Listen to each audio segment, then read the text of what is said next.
एकदा दाखवा आपलं.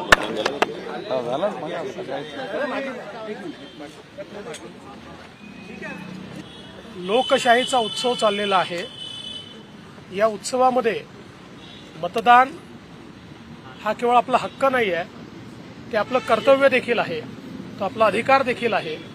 आणि म्हणून माझ्या कुटुंबासकट मी आज मतदान केलेलं आहे आणि महाराष्ट्रातील तमाम बंधू भगिनींना, आमच्या लाडक्या बहिणींना, लाडक्या भावांना, सगळ्यांना माझी विनंती आहे, सर्वांनी मतदान करा.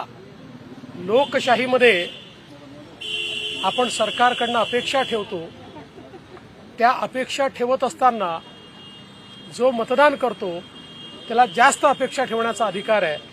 त्यामुळे आपल्या सरकारकडनं आपल्या अपेक्षा पूर्ण करण्याकरता सर्वांनी भरभरून मतदान करावं, अशी माझी सगळ्यांना विनंती.